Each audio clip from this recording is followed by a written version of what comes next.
ko ang Pilipinas. Ito ang aking lupang sinilangan. Ito ang tahanan ng aking lahi. Ako'y kanyang tinukupok at tinutulungan upang maging malakas, maligaya at makipagkinabang. Iirin ko ang payo ng aking mga magulang.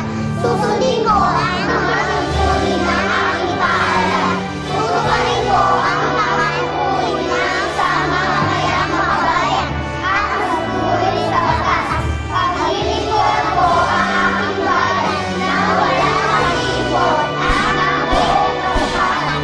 Sisikain ko maging isang tunay na Pilipino sa isip, sa salita at sa gawa.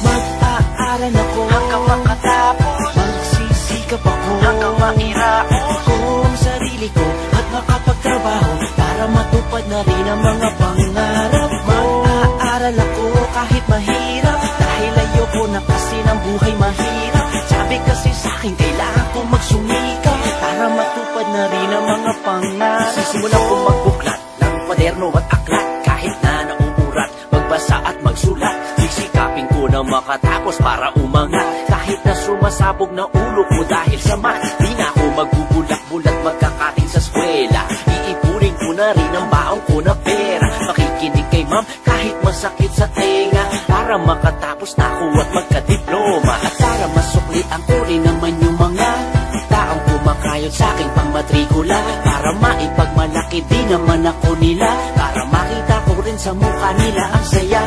Kahit na tinatamad na at nahihirapan, di ako magpapatalo at ako'y lalaban para magapi ko ang aking mga kalaban. Parang si Rizal na utak ang pinalaban. Mag-aaral ako hanggang makatapos, magsisikap ako hanggang mairaos kung sarili ko at makapagtrabaho para matupad na rin ang mga pangarap. Mag-aaral ako kahit mahirap dahil ayoko na kasi ng buhay mahirap. Sabi kasi sa'kin kailangan ko magsumikap para matupad na rin ang mga pangarap. Kasi ayoko matulad kay kuya lagi nasa bahay, di naman mag-aral mas natutupan tumambay. Umaasa na lang sa padala nila tatay na kumakayod para ipadala kay nanay. Ayoko rin mabansagan na isang tanga para di na nila ako tinutokso. Sige siya bupa, utak ko ay bubuksan, matagal na kasing nakasara. Marami na kasing kabalastugan ang nakabara.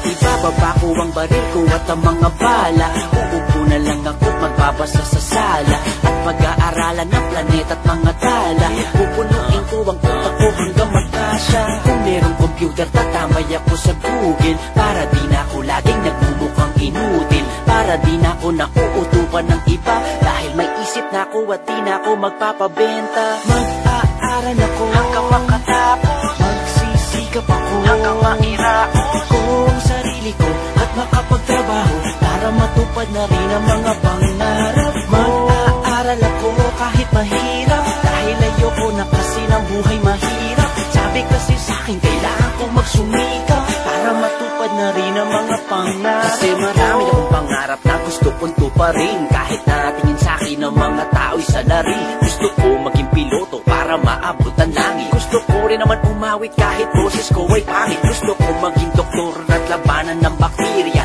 o kaya abogado maghapong nasa Syria, o kaya maging pinuno ng bagong republika at baguhin ang sistema ng lumang politika. Kayang-kaya kong gawin ng lahat ng yan basta may pinag-aralan, lahat kayang lampasan. Pero dapat may diskarte bukod sa kaalaman dahil di lamang diploma sa mundo ang labanan. At balang araw ako ay magiging masagana parang Luciutan at Jaime Zobel de Ayala, mga edukado at may lupang de hektarya na meron pa mga magagandang sekretarya. Mag-aaral ako hanggang makatapos, magsisikap ako hanggang mairaos kung sarili ko at makapagtrabaho para matupad na rin ang mga pangarap.